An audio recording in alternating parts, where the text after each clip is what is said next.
friends, Romans, countrymen, lend me your ears, ladies and gentlemen. You're listening to the MC Lars podcast. It is January 13th, 2020. This is episode 72 with Angelo Moore of Fishbone. And this week's podcast is brought to you by the Patreon Larsens.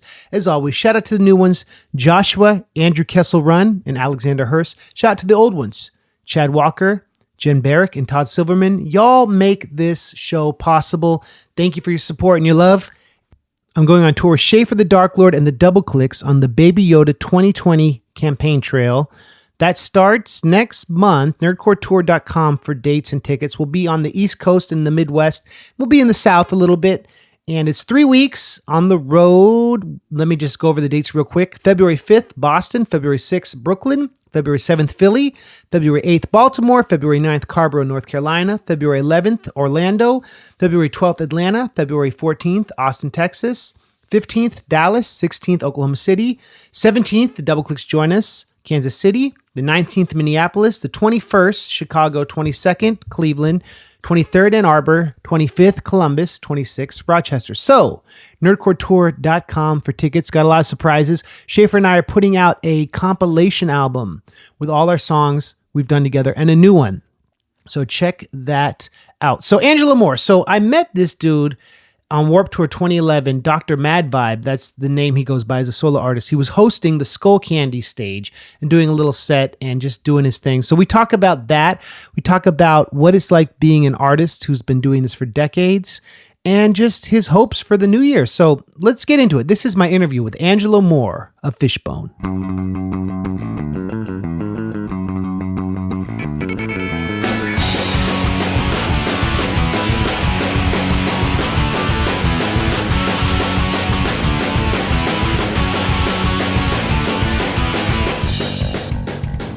Ladies and gentlemen, I'm here with a legend, Angelo Moore, Dr. Mad Vibe.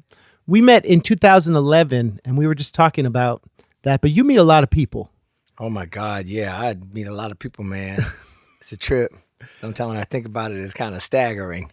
I mean... That's why I can't remember nothing. I can remember shit, but, oh, my God, more and more it becomes like a needle in a haystack. Yeah, and I'm sure that, like... all your touring, right? Everyone has specific memories of this show, that show, and it's goes by like a blur, I bet. Yeah. Sometime I can pick one out of there and clear it up. How did you link with Kevin Lyman and get into the Warped Tour world? Oh my God, the Warped Tour. Right. We was talking about that earlier. Yeah. Man, I remember when Fishbone. Okay, so I was at this party in Hollywood, right? Yeah. Party in Hollywood, Huntington Beach, or something like that. Somewhere out there, man. In the LA area, and I ended up falling asleep at Kevin Lyman's house on his couch after a party, and I woke up on the couch the next morning at his house. He let me stay there. Yeah. Yeah. So that's how I met Kevin Lyman. Yep. Like a rock and roll introduction. That's pretty much what it was. And then after that, man, Fishbone played on the Warped Tour a couple times, and then I was able to go on the Warped Tour solo and just be out there, be a roving artist. Mm. And I would just play with a lot of different musicians out there. And I remember I was emceeing the Skull Candy stage. Yeah. On a tour or two. It was fun. Yeah. Oh, a lot of bands, man. Eclectic, right? So many genres. Got to hang out in the semi-truck trailer. Oh, man, yeah. That's where everybody would smoke their weed back there before they go and do their shit, you know. In the New Mexico sunshine. In the New Mexico sunshine, yeah. Oh, my God. Hot. It was hot daily. Yeah. Hot daily, and it was like, how many stages was out there, man? Like... 10, 12. Yeah. All blasting loud. It's like when right before one band would get ready to stop, another band would come on. Or sometimes it would just be like two bands playing at the same time. I know. That's the sacrifice, right? Of like, it's like a roller coaster. I'm going to jump into this experience. I'm going to allow myself to absorb it and have these memories. And it's been the beautiful thing about music, right? Because it takes you places that most people don't go, right? Yeah. That's and dope. And the scenarios that the music puts you in. because people are looking to be freed. Mm. They're looking to be freed. They're looking to discover something that's gonna free their mind and free them. Mm. That's spiritual. That's true. Yeah, man. And so, when I visualize the Warped Tour now, I could see it, man. All them people coming in droves. They're just excited to see what the bands have to offer that is going to free them or inspire them to do or say what's going to be the next new thing, Yeah, and with their friends, right? It's the fact that you have these memories to share with your friends, and like that's those memories they'll remember forever. These kids, right? When they're old. Oh my God, I used to have a tent out there called Dr. Mad Vibes Medicine Cabinet. 30 by 30 foot tent. Yeah, green and purple. It had my clown tattoos airbrushed on the sides of the tent, right? So I had my drum sitting there. I had a little PA in there, and I had all of these like clotheslines going from one side to the other. And so the kids would come in, and I'd give them like a plaque, and they could paint something on the plaque, paint something on their plaque. They'd paint anything, and then they hang it up on the line and display their paintings. That's dope. So man. after a while, man, it was a tent just full of like all kind of art, and I had poetry readings in there and a little jam session sometime. Like yeah. So that seems like that's been a central part of your spiritual journey as a musician, is giving people empowerment to feel free, right? Yeah. Through creating and free spiritedness, man. So Angelo, you always want to keep that free spirited feeling. Don't let them turn your sky into a ceiling. Oh wow. That's tight. That's on one of my t-shirts. Do you have hope for humanity as we enter this new decade? Man, I just hope that, in 2020, it doesn't turn out like some of these movies that we've seen where, the earth is so fucked up that we got to live under a big ass plastic bubble and shit because the atmosphere is so fucked up and nobody paid attention. In some of these flicks, these movies that you see, in 2020, the year of 2020, the earth was like mankind couldn't go outside because the air was fucked up. You know what I'm saying? Right. Pretty apocalyptic. So to me, right. 2020 is it's an apocalyptic number, but it's also the number of clarity because you got 2020 vision. Right. So hopefully we'll be able to see something clearer coming up in this year 2020. Right. I mean, man, it's just like, I never thought I'd get to 2020. Yeah. I never thought I'd get to the year 2000. Yeah. I was like, wow, this is supposed to be the future? Really? The year 2000? Nah, it's 2020, man. That's 2 decades later. I know, right? We're at the beginning of, we're into the second decade of the 20th century, the 2000s. Right. Damn. Yeah, that's crazy. So, we got internet. That's a whole nother extension of the planet and mankind, which is the internet. Right. It's a whole nother extension, man. Whole nother dimension. They got a whole nother extension and dimension, man. They have almost all of humankind's history backed up, right, on an external hard drive called the internet. Right. And age of abbreviation. That's true. That's a good way to put it. Yeah. Everything's abbreviated and everything is projected too, in that people are making these hypotheses about what the future is going to be like based upon this data of the past. You know what I'm saying? And in a way that's kind of like confining, and that goes back to your quote, don't let the sky be a ceiling. I mean, I don't know. Do you spend much time online? Or are you more, or? I don't spend too much time online. That's good. I mean, I try to get on there. It's kind of hard though, because I find if I get online, if I spend a lot of my time seeing what's out there online, then it's going to take away from my organic creativity when it comes to making my music and lyrics and art and stuff. So, when I put it on the scales and I weigh it, I spend more time making music with a paintbrush rather than a laser. That's tight. Right. Yeah. But I know it's so important to be connected to the internet, man, because I got my projects, my music and stuff that I have, the people that I make music with, Jim Greer, being one of them with the brand new step. Yeah. We got a bunch of stuff that's out there on the internet now. Right. And because the internet is hooked up to the rest of the human race from here to the other side of the planet, they're able to see what we're doing and creating here. Right. That's cool. With the brand new step. Yeah. let's talk about that project. How long have you been working on the brand new step? Pretty good, 6 years, man. And we got a lot of stuff accomplished within 6 years. A lot. Yeah. We got a second album. We got a bunch of singles out there.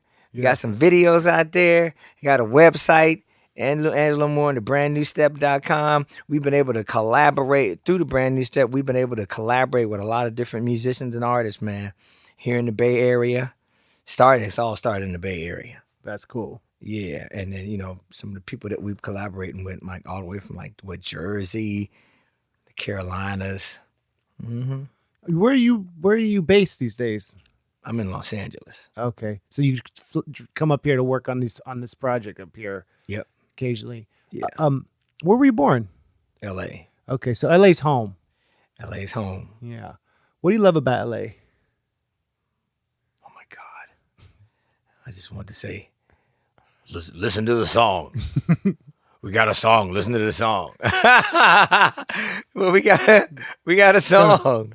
Yeah. Called Los Angeles. Hey. Brand New Steps got a song called Los Angeles, and it's the new release.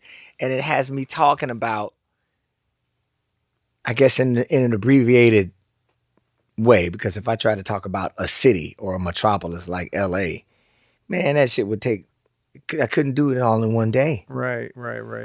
You know, but I pretty much got it all shaped down to, right now the song is 7 minutes. I'm sure it's going to be shorter than that, but I'm just I'm talking about LA and what it was like to grow up in it, I guess, and my experience in it now. You know, I guess Hollywood, that's a big fantasy part, but I spent a lot of time in Hollywood. Dancing, going to the clubs. Yeah. I grew up in the Valley. Okay. I grew up in the suburbs of Los Angeles. My family was one of the first black families out there in Woodland Hills. Wow. Woodland Hills, Agora. We moved out there like around 73, 72. When I think of like an artist, I think of someone like you. What's the first thing you do to make sure you start your day off on a creative path, that it's going to be a good day of creativity and like effective use of your time? What's the first thing you do? I get up and meditate. Yeah. I go and take a walk. I take a walk in the park. And sometimes I ride my bike. Get up and play my organ. I play keys, I play the organ. That's been my new passion lately, playing the organ. Oh yeah. Yeah. I heard you rehearsing in the closet there. In the rehearsal studio. Oh, you heard me clacking around in there? That's on cool. The keys. Yeah, so I've been playing double tier organ lately, the Korg. Nice. That's been something new I've been opening up my brain with. And I play it in this, I've got a group called the Missing Links. And so I've been playing organ. I got a bunch of arrangements that I play and sing with the band. So that's been a whole new one that's been occupying my brain, That's cool. And I play the theremin and the drums. I got my studio back home. I call it the medicine cabinet in my laboratory. And so in there, I got all of my art and my music. Get up and I burn sage and I play the music. That's tight. Yeah. So when you wake up, I bet when you get up, you're excited, like this is another opportunity to, like, are you happy when you wake up in the morning? Yeah, for the most part. Yeah. Yep. That's important. Yeah, I get up and I just, get outside and take a walk, get the fresh air in me. Then I come back and I'm surrounded by instruments, man, so I just start tinkling around on stuff. Or if I might have a song in my head. I turn on the Logic and I press record and I start to do it, That's tight. And so that's how I pretty much live all my days, just doing that, Thank God I'm able to do it and pay the rent. Yeah, man. Bills. The OG, right? Yeah, oh my God, dude. As a musician and an artist, I'm thankful to be able to do it like that. That's probably one of the greatest blessings, right? To be like your own business where you don't have to worry about that, right? And that's like what we're all striving for. Yeah. Yeah. How many projects you have going at once then, would you say? There's Fishbone. There's the Brand New Step. and then there's the missing links. 3. How do you And then I just did this other project called Dig Infinity, which is it's with Pancho Tomaselli, the guy. I did a record with him before called Project Infidelica. Oh, tight. Yeah, right. So it's like pretty guitar heavy. Pancho Tomaselli and George Lynch. Yeah, and Christopher Moore. So they all play. It's like a four piece. So it's like rock, blues type of thing. And so he just got together with this other group called Dig Infinity, and so we made some songs for the internet, Facebook, because people like to be able to go on the internet and get free shit. That's true. I don't necessarily. It's kind of hard for me to wrap my head around free music because that's the only way I make my living. Right. But sometimes it pays off. It's all on how you work it, It's all on how you work your free music because, it's a lot of people out there that they listen to Spotify and, oh God, what's another one, man? Spotify and like Apple Music. Where they don't pay the artist too much anyway from making me. So you have that thing right there, which is it's almost like a succubus on the musician or the artist because a lot of artists, they want to get their music out there bad. And a lot of them will just, they give their music to those, the Apple Music or Spotify and they'll put it out there and people will be hearing their music, but they get paid chicken change, but at least their music is out there. And so they got like a platform for exposure, which is, to start off anything, you got to have your exposure. Right. Yeah. So that's a way for people to get their stuff out there. And then once you get exposure, that's the first step. And then after that, you start getting into the business of making a living from it, And then it's the T-shirts and the ticket sales. And the T-shirts, the ticket sales, and the record companies, and the lawyers, and the managers, and all that type of stuff that can, if you're not educated on it, they can always steal from you and rip you off. And next thing you know, you'll be out there making all that music and nobody's paying you anything. And having a giant audience, right? Having a giant audience and the audience thinking you making all this dough and you're living high on the hog, but you're not really. So, if you're not careful and you don't have people that you can trust and tell you how to do the right thing, man, you can end up losing a lot while you're making a lot. Right. So it's always those risks that are there in the music business.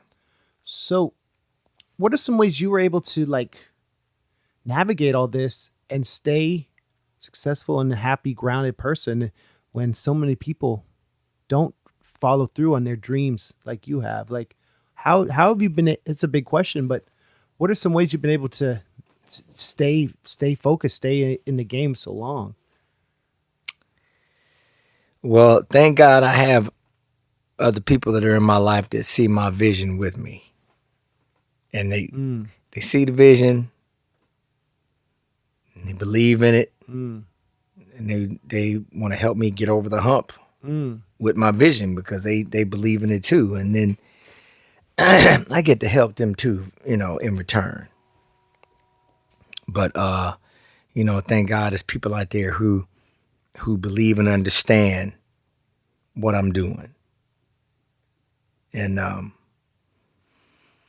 hey man, you got a lot of musicians and artists who are misunderstood because they're reaching outside. They're reaching outside to the outer limits to get their material. You got visionaries, musicians who are visionaries that they can see beyond the horizon spiritually, and they can take it and translate it into music or a song, for other people that they can't reach that. Yeah. Musicians and artists, man, we're the minority. We're the minority. We only get to work on the weekends. That's when everybody during the working class only doing work during the week. Right. When they want to let loose and exhale, right. The weekend is when they go out and see their favorite bands play, so that they can lose their mind for a minute before they got to go back and plug into the Matrix on Monday or something like that. Right. And or they got to go back and do the monkey for the hunky.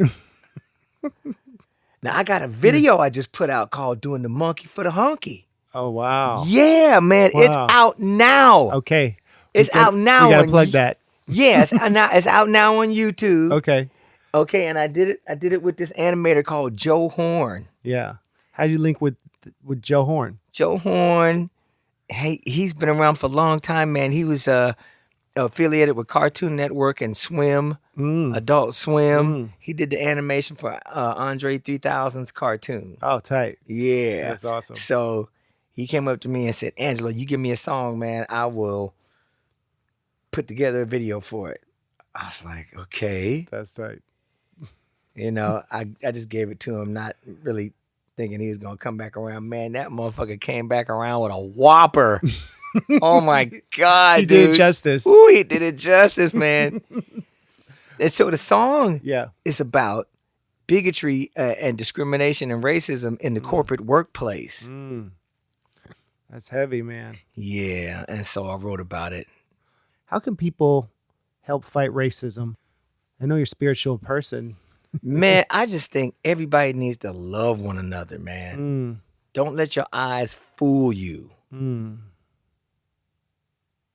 And I say that, when I say that, it's like, the only way racism, the only reason that racism is here, because racism is a disease of vanity. It's a disease of vanity, man. You see the other person and you don't like the way they look because they're a different color. What kind of crazy shit is that? Right. You know what I'm saying? It's like, insane. goddamn, really? You got gravity holding us down to the planet. Right. So that means we can't fly away or go anywhere, right? Right. We all got 2 eyes, a nose, and a mouth, okay? Right. We all eat the same thing that's on the fucking planet. So how are you going to look at another person and go, I'm better than that person because I'm a different color than it? This is a very good question. It's the most ridiculous thing I've ever. Every time I think about it, I'm like, what? Yeah. That's just the smallest, but it's there. Right. And it's big and it's killing people, man. Yeah. And it's been that way ever since like fucking the history of man. Yeah. It's like a big stupid fucking joke. But it's real. And so what are we gonna do to to make it go away? Oh God, man. You just have to love one another for who we are. Animals don't have racism. Nope. That's true. The birds don't. The fish don't. Right. They don't have money either.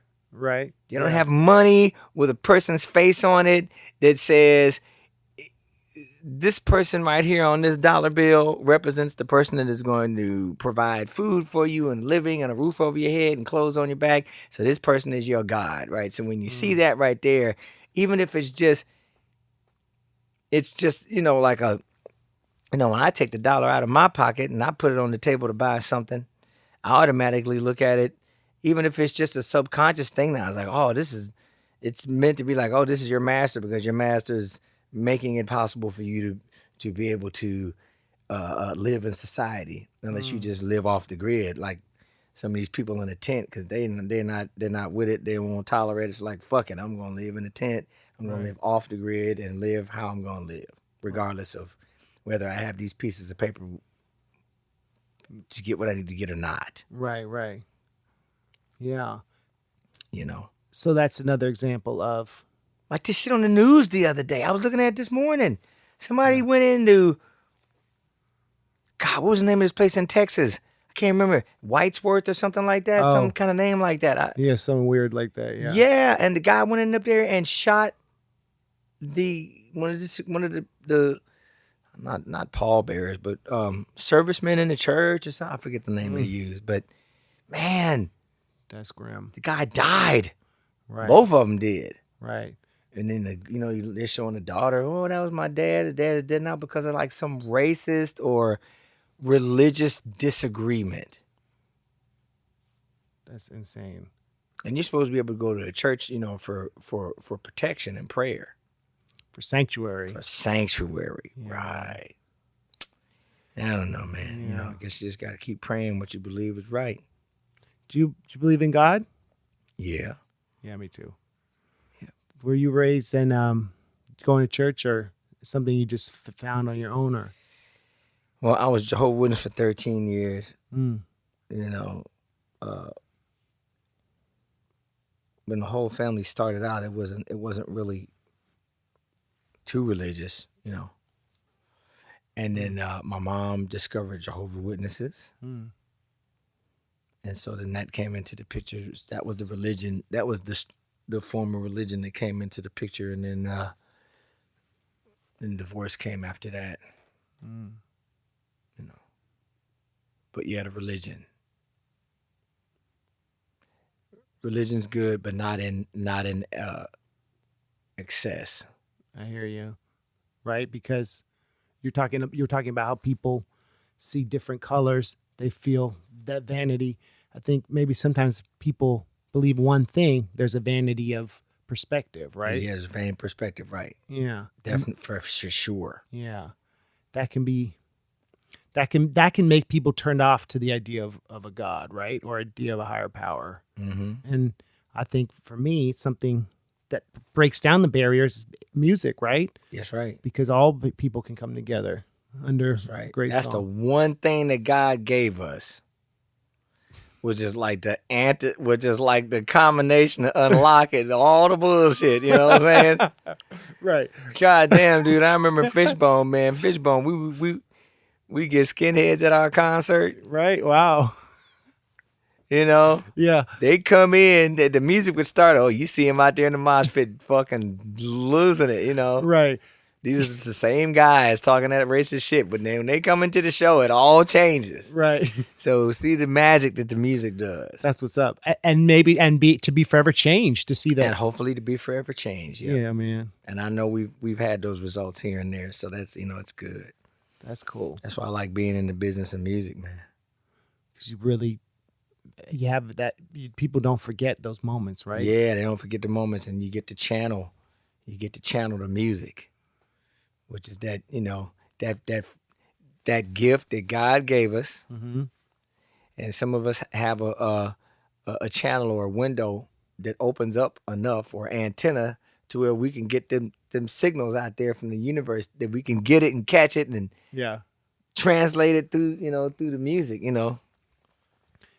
Look at Green Diamond Jim's place, man. Look at this spaceship here, man. This motherfucker's got antennas, keyboards, all kinds of shit. Look at what planet this is from. This is from the planet Arturia.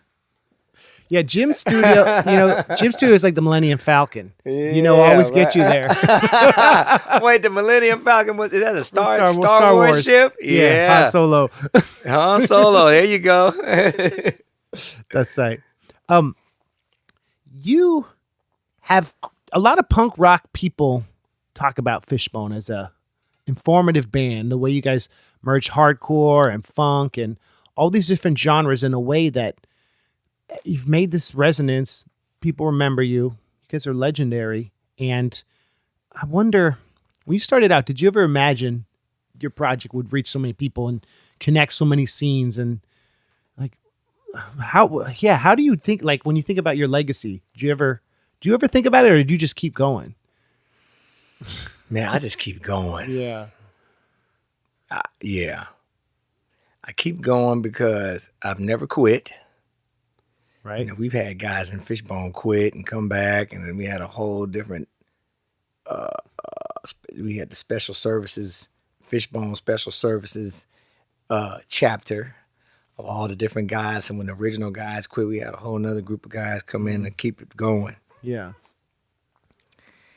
And so I've never really had a chance to break away from it and look back at it and think, wow, look at that. Look at what happened.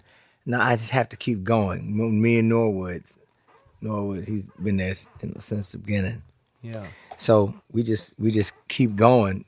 Of course, we can look back, but I have to be reminded by somebody to look back. Right. It's not in your nature, it sounds like. No, it's not my nature to look back, even though I know it's there. Yeah. Yeah. And the way that a whole new generation of fans, you know, you were this conduit to discover like Sly and the Family Stone and all this older music that it's like you guys are this link from the Warped Tour world to that and to the future of what you're doing now, and keeping music alive as this tangible physical thing in this world of digital. It's so important, man, right? It's like, now the digital is the result of being in the age of abbreviation. Talk more about that. That's cool. Well, because you got drum machines, Right. and you know, drum machines and tracks and all that stuff is useful, Right. right? But it's not organic. It's not made from the human being. It is already a pre-recorded, pre-programmed piece of sound. So when I think about a lot of the millennials, or even before the millennials, man, I mean, shit, there was a time when hip hop was coming into the picture, and a lot of drum machines were being used to make a lot of hip hop beats, right? Right. You know, that's the 808 stuff. 808s and stuff like that, and all of that stuff is good, but they got all of that stuff from an actual drummer playing an actual beat first. And then the technology, which are the electronics and all that, the electronic the electronic age, it makes that beat, that kick into an 808, because then you can beef it up with the different technology that you have here. You know, I'm pretty sure Jim could do all that shit with, you know, I'm pretty sure Jim makes up all kind of beats and sounds. Yeah. And everything that you can't get out of a acoustic drum set. Right. Right. But without that acoustic drum set, those things, just the whole thing of like, I can make a beat,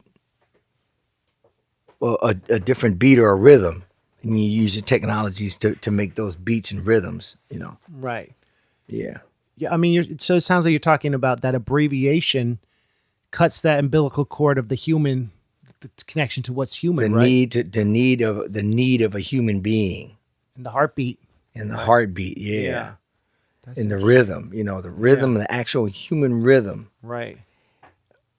Which a lot of that shit comes from, like, you know, the Indians, Africans, the Europeans, when they out there and they ain't got nothing else to beat on but a rock or a stick or something like that. Right. Those beats, man. Yeah. Those are actual beats, you know, and then you translate them and you translate them into actual beats, and you put them through the modern technology of what you have now, man. You got some hell of a beats, man. You know? Yeah. I think then, Angelo, the one of the important things then is creating this tangible human performance of it, right? The live performance. If you're going to have samples in your tracks live, it's got to be interesting, right? Oh, yeah. You got to have that live percussionist. Yeah, you got to have the live. I always feel like if you don't have a live band performing while you're doing your shit, you are depriving your audience of the true foundation of music.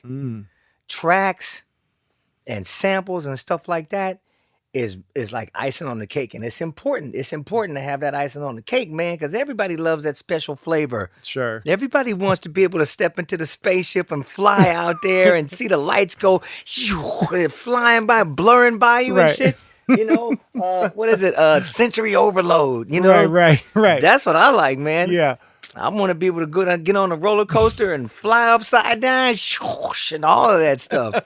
That's what that is to me, right? Right. But you can't have any of that without having an actual metal steel track to put the roller coaster on and have the hook hold, you know, all of that shit. Just, you know, your seatbelt, everything, the real shit, the actual seat to sit into. Right. Is the organic part that I'm always like to have that. That's important. And have all the other things around it help it along, help it to give it that special bling. Yeah, right. And then through everything, the power of the song, right? The power of the message of why you're in the spaceship in the first place. I mean, that's central. That defines a okay, well-produced song with a banger, right? In a way. And a meaning and a message behind it. Yeah. And and that's what you're talking about a few minutes ago about tapping into something greater than you. Musicians, we're this conduit, right? Yeah, that's right. We're we're the antenna. Yeah, the antenna. That's what's up. Are you a fan of KRS-One, or did you know him? Oh yeah, I like KRS-One. He wrote this great book called the Bible. The Gospel Hip Hop. Yeah, it's like the hip hop Bible. God damn, man, there's so much in that fucking book. It's so dope. It's huge. I haven't read it. 600 pages. But it looks like a lot. It is a lot. It's a fat book. That's like a lifetime's worth of reading, man. I know. Oh my God. And he has a rhyme for every day. 365. Like oh my God, prayer. that's heavy right there. And he and I did a song together called The Gospel Hip Hop based on that book about this stuff we were talking about the need to find a human perspective, especially in this postmodern sampled culture and how otherwise things fall apart. And it's real tight to like work with him on that. And I think that you talk about music is a blessing that helps us get through everything. And the theme of that book is that with technology and the invention of the beatbox and the drum machine, that's something else that allows people to have access to creating music in a way that is kind of salvation in this digital era. You're talking about abbreviation. Yeah. And like, it's interesting that the redemption comes in when you can connect with people, no matter how you make it. And I don't know. I think that the live element of music can't ever go away, even as electronic music becomes huge. I started out with a drum machine when I had a beat in my head. Yeah. And I had a 4-track. Yeah. Yeah. Your first demos were I drum hooked machine? up that little drum machine and I was pecking at them pads. That's tight. Until the beat came out and I formed the beat. That's tight. And I would make some of my ska beats and punk rock beats and little funky beats on there. How old were you? What were you talking about? Man, middle school? Yeah, dude. Probably like after high school. Wow. After high school. Yeah. You know. And I'd make my beats. But then after a while, I'd see Fish playing the drum. Fish would play drums. He didn't want nobody to play his drums. He was violently and vehemently opposed against anybody sitting on his drums. Okay. And when I couldn't get him to produce certain drum beats for me because his head was somewhere else, I was just like, you know what? I have to learn how to play the drums. Wow. I have to learn how to play it or else I will suffocate in the own weight of my thoughts and my ideas because I won't be able to get them out. Right. I can get them out on a drum machine, but you don't you can't physically produce a piece of music or a beat with your body because that's what you're supposed to do. You're supposed to be able to physically produce it. Definitely. That's the human thing, right? That's the ancient calling. Yeah. So then what do you just set up a drum kit at your run a studio? I ended up just setting up a drum kit or sitting on anybody else's drum set wherever I could, man. I'm just like, God damn it, I got to get these beats out of my head. Right. What am I going to do? I got to get it out. And so eventually I found a way to play the drums. So you do self-taught or? Self-taught, man. Of course I'm learning by looking at everybody else. Right. That's tight. And then I'd look at it, I'd soak it in. Man, oh my God, looking at all them drummers on the Warped Tour. Yeah. Looking at Fish play. Yeah. I was like, okay, that's how to do it. Oh, that's how to do your foot right there. Oh, yeah. That's cool. I bet in that way you develop your own style, right? Yeah, you develop your own style. Yeah. That's cool. All the saxophones I play bass saxophone all the way from bass saxophone, baritone, tenor, alto, and soprano. Wow. I learned how to play bass saxophone because I felt like I needed to learn how to emulate the bass lines that I wanted to create. When I finally got a bass saxophone, I was like, okay, I could make up my bass lines now. Those are huge, right? Like tall, I was making up bass lines on a baritone, but then when I finally discovered the bass saxophone, I'm like, oh, this is it right here. That's what's up. Yeah. Our bass saxophone takes more diaphragm? Is it same? Yeah, it takes a little more diaphragm. I guess it all depends on what kind of reed you're using or mouthpiece you're using. Okay. Yeah. That's cool. When you tour now, like, Fishbone. How many people tour with Fishbone? Like, what's your total band? How many people are in the band now? 6. Wow. So when you tour, it's a lot of equipment, huh? Well, no. Yeah. Is it? Fuck, I don't even know anymore. Yeah. I mean, okay. Norwood's got about 8 basses. He's got 2 big ass fucking bass amps the size of jet engines up there on the damn stage. Oh my gosh. Chris Dowd, he's got his keyboards. He's got 2 keyboards and a big amp. Just got a new guitar player. His name is Mark Phillips. He's good. We're gonna see what he's like when he gets in there. That's cool. Yeah. Now, Dirty Walt, the trumpet player, he just has 3 trumpets. So it's easy. He doesn't have a lot. He doesn't have a lot to carry. Yeah. How about you though? Do you bring any of your? I bring all my horns. Yeah. I bring all my saxophones and theremin. Oh, theremin. Oh wow, that's tight. Wow. Angelo, what's the longest time you've been on a tour and not come home? Like, what's your record? 3.5 months. 3.5 months. And it was world or U.S. or? It was U.S. and Europe. Wow. 3.5 months. How did you? Or maybe it was just Europe. Wow. That's amazing. After 3.5 months, was there any time during that period you're like, this is a bit long, or did you feel? Oh yeah, man. There were times, and I mean, it wasn't just one 3.5 month tour. It was a lot of them, man. Yeah. But there was a couple where I was really starting to become unraveled out there. Yeah. So I just had to stop, man. And then, I had broken cartilage in my knee. I had to get a knee operation. I had to get 3 knee operations on my right and 4 on my left. Oh man. Mm-hmm. You really had to miss a tour. Had to miss a big tour. Was slightly stupid. Yeah. Oh wow, man.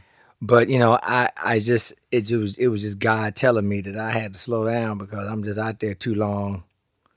And after a while, some people sometimes some people don't give a shit about what you need. You need the rest. They just want you to stay out there and shut up and sing. Get that commission. And get the commission or stay on tour and be a rock star. And all of that shit is fine. Right. But when your body starts breaking down and you don't give it any time to rest, it's going to break down for you. Yeah, man. What? And you're not the type of artist who's just sitting on a stool with a guitar. Your show is very energetic. Yeah, I like to get into it, man. Yeah. I like to have fun and dance. Yeah, that's right. That's good. Yeah. How do you stay in such good shape on tour? What do you eat? Like, try to eat a certain way, or? Yeah, I'm trying to eat good, man. Yeah, that's cool. It ain't that easy. No. I don't really have good discipline when it comes to like eating healthy, man. I like eating soul food and shit like that, At 1 a.m. Yeah, at 1 a.m, right? right. So yeah. Just trying to change all that up, man. That's always a challenge. But it's necessary, right? Yeah, it's necessary if you want to stay out there. Yeah, man. Because it ain't that easy, man. Shit, you out there, you got around drugs and liquor and late nights. And a lot of free time. Man. Yeah. I mean, yeah. But that takes having people around you who are a good influence or who can tell you, or even your body, like if your body's hurting, or having people who are honest about maybe cut back, or maybe it's good to have people that are like that around you, and that's not too many of those. Right. People who are real friends instead of want to be part of the party life. Yeah, because they want to see you crash and burn because it looks good behind the mic or on the stage. And so, too much of that, you end up crashing and burning for real. Shit, it's only so much emulating crashing and burning you can do. Because, I mean, I know for me, man, when I perform, I like to put my all into it. I like to bleed. I like to sweat. I like to do all that shit. But after a while, it can be damaging. Yeah. So then you gotta pull it back or figure out how to do it a little different so you can still keep that fire going on in the later years. Right. That's the key. Keep that fire going to the end. Last I opened for this guy, Charlie Musselwhite. Okay, Charlie Musselwhite, An old school harmonica player, blues singer.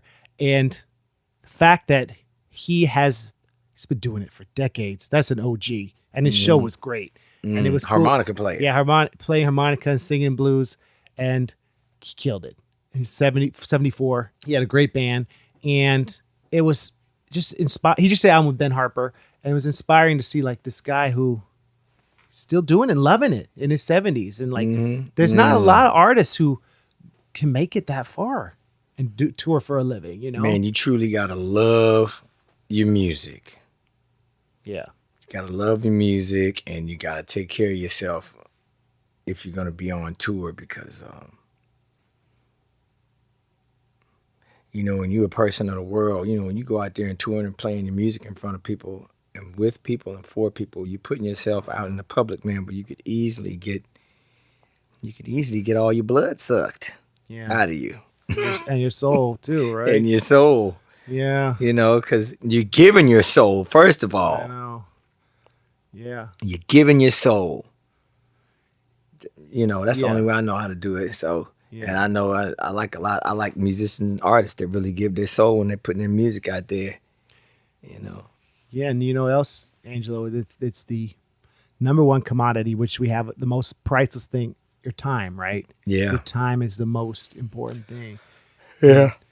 That's time is the most important thing because you can't get it back and it's always flying. Cool. We started the interview talking about LA and you said you can't sum things up except in an abbreviated way. We were talking about abbreviation, translation. Let's introduce this track. Maybe we'll spin it on the podcast. Okay, so this next track coming up is called Los Angeles by The Brand New Step. Keep an eye out for that video. And here it is. Thank you, Angelo. I appreciate having you on the podcast, man. All right, man. Good talking to you. Welcome. Thank you. Oh, yeah.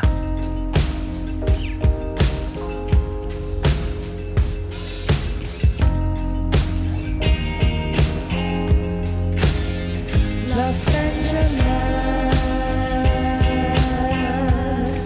Los Angeles,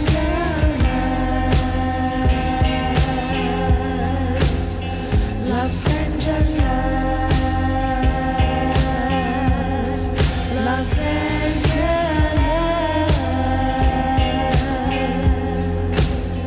Los Angeles, Los Angeles, LA, California, baby.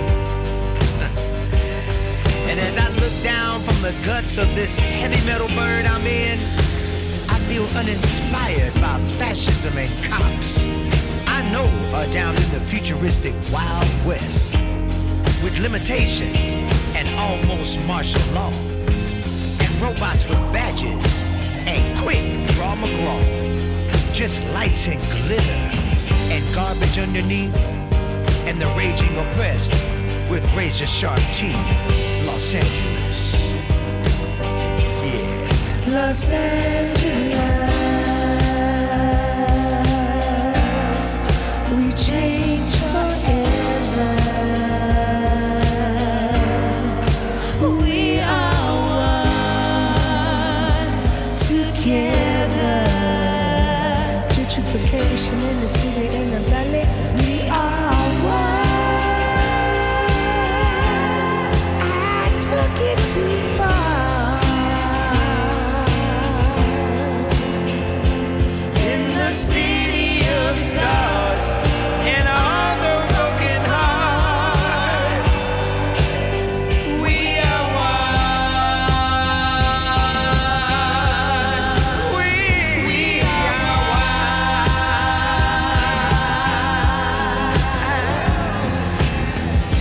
one. Swimming pools and skateboard parks, cop cars in the LA River, the 101 to the 405 to the 5 to the 2 to the 118, graffiti mural pieces on the freight train cars, tattooed bodies and the beautiful scars, motorcycles and lowrider cars, The sunshiny weather almost all year around.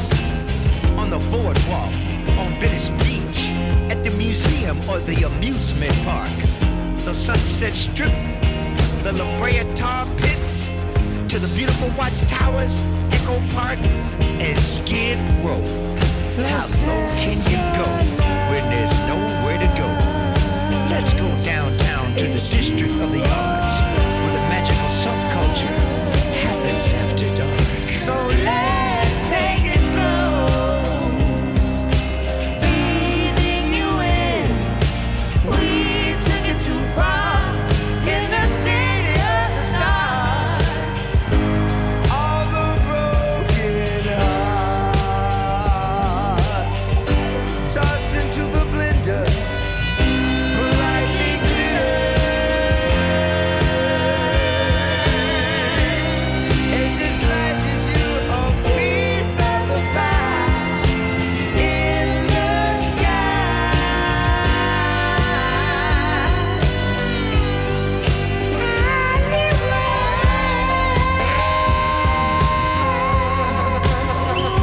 It's coming together. It's coming together.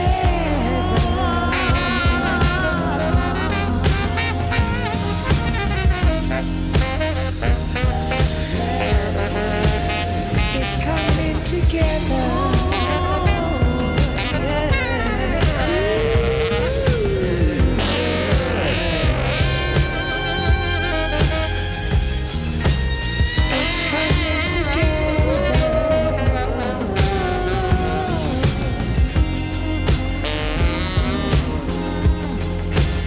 It's coming together.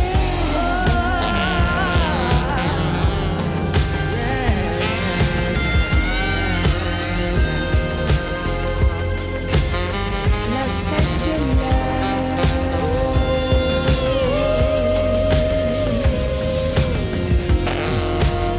coming together. Los Angeles.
That song was Los Angeles by Angelo Moore and the brand new Step, a premiere right here on the MC Lars podcast. Okay, now it's time for the MC Lars Patreon Larson of the week. Bam! It's Rob from Hidden Home Records. Okay, one time I was playing bass for MC Lars, and he looked at me, and mid-sentence, talking to the crowd, he stopped and he said, was that the Inspector Gadget theme song? And I said no.